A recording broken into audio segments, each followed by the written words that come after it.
So, good news.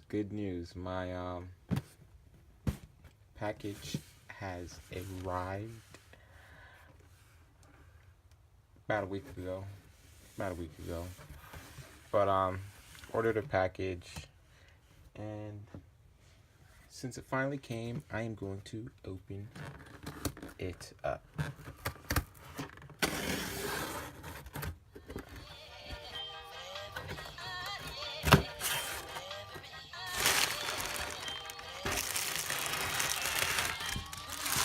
Oh, hoo-hoo, as it's called. And if you're wondering what this is, and you guess markers, then you're correct, because that's exactly what it is. Boom!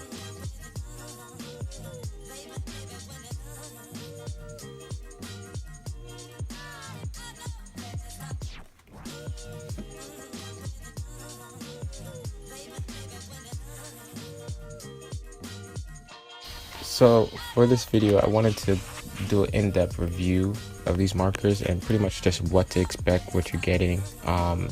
There's the older version of these markers. They actually have the names of the colors on the front. The one I got was it just had the numbers. It didn't necessarily have the names of the different colors, and it did have a different shape to the markers as well. So there's a 40 color set for 20, 60 color set for 30, and I got the 80 set for $37.99.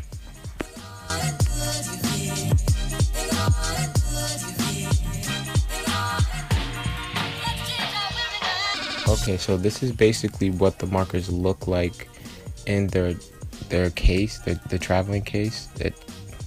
Each marker has one small side, one small brush tip, and the other side has a chisel tip. You are getting a good variety of colors, a good variety of reds, purples, and blues.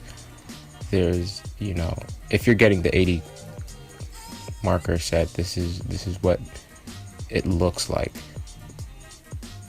Okay, so you're getting a good variety of colors, a good variety of yellows, reds, and they also had a few mix of cool grays and stuff. So this is the set. The numbers are the Ohuhus, the ones in the middle are Copic markers, and the one at the top are the Prisma. If you need to, pause the video and just go ahead and get a good look, and you can kind of compare and contrast the three sets of markers. So the middle again is Copic Chow markers, set A, and the top is Prismacolor, and the bottom is of the Ohuhu markers. So I also wanted to go ahead and show you guys how they write in comparison to each other. The Prismacolor also has a small brush tip, just like the Ohuhu markers. The Copic Chow set has a large brush tip, and again the Ohuhu has a small brush tip. So for this part of the video, I wanted to go ahead and show you guys how the different markers blend. Anybody familiar with alcohol-based markers know that Copics are usually considered the premium when it comes to these markers. They're a lot more expensive, and of course you're getting a very, very high quality marker, so I figured it would be something good to use as a threshold for good. So I wanted to compare the two. The Copic blends just like you would expect it to blend, pretty well.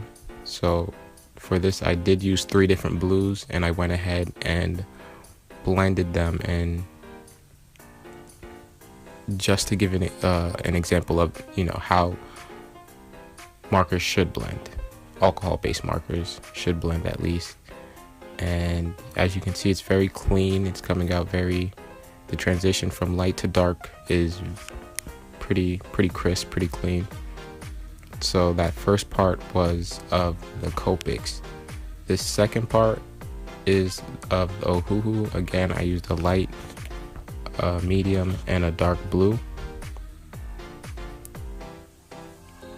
And usually what I do when I'm blending is I take the lighter of the two colors and blend in the middle blend out the middle. So if I have a light and a medium blue, I'll take the lighter blue and blend out the middle of it until there's a kind of a transition between the two.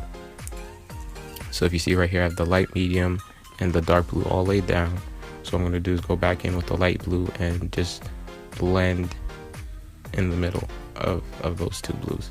That's just, you know, a really basic breakdown of how to just blend the two colors together. And if you compare the two and just take a look at the way the Ohuhu markers are blending, that's pretty much what you want to have. That's what you want when you are blending alcohol-based markers. You want the transition to be very clean, very smooth. And so the Ohuhus are pretty good when it comes to blending, I would say.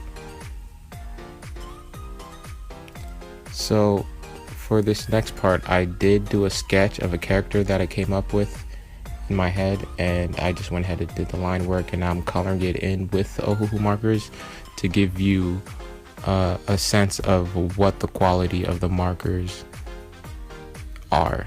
So what I also wanted to do is go ahead and do a quick rundown of the pros and cons of this marker. Just give my personal opinion of what I think about the Ohuhu markers in general. So obviously the price that you're getting for these markers is pretty good. You're getting a pretty good quality alcohol-based marker, and you know, it's very different from water-based markers. They don't leave streaks. They're not really washable. They're not like the washable markers. These are very high quality. So, and with the Copic markers, they usually run anywhere from $2 to $5 to even $6 per marker, depending on what kind of Copic you get. With the Prismacolor alcohol-based markers, you are gonna spend around $2, I'd say, per marker. So these are definitely a good bang for their buck. One thing I like about these markers, they don't bleed, they don't run, they stay within the lines. You get a pretty good variety of colors with these markers. I guess a pro and a con would also be the chisel tip. I don't really like chisel tips on markers. They're not really that practical to me. I'd much rather a brush tip, a larger brush tip. But one thing I would say about these chisel tip markers, the chisel tip side of the markers, is that it is very good. It's very superior to the Copic markers, in my opinion. They don't, you know, it's not spotty or anything. The color lays down right where you touch it, and you can be very accurate, very precise with it. Another thing I did like was the travel case, the black travel case that came with it. And it's very compact, it's very neat, and you can, you know, just go ahead and stuff the markers in there and they kind of just fall into place. And, you know, that was pretty helpful and pretty good in my opinion, very convenient. Some cons I would say is the lack of skin tones in this color set. There's not that many skin tones. A lot of the yellows I noticed were very similar in color. There's not really that many light yellows, and with the grays, the grays are pretty similar in color as well. They're very dark. Another thing I would say is, I mean, these aren't really cons, but they're just small little nitpicks. The colors don't necessarily match the top of the markers, and that's pretty much with all marker sets. So you're going to want to do a color diagram like I did, like I showed you in the beginning, and just kind of, you know, mark out the names of the colors and, you know, just have a diagram so you know how the colors really look when on paper. I think the not having the names on the marker is a bit inconvenient, the color of the names of the colors. So you could get the older version, although I've never tried those, so good luck with that. But overall, these are good markers. This, I do want to say, is not a sponsored video. I'm not getting any money to review these markers. I just, kind of wanted to go over some cheap alternatives to the more expensive brands like the Copics. So definitely give these a try if it's in your budget. And I guess that's pretty much it. So I shall see you guys in the next one. Deuces.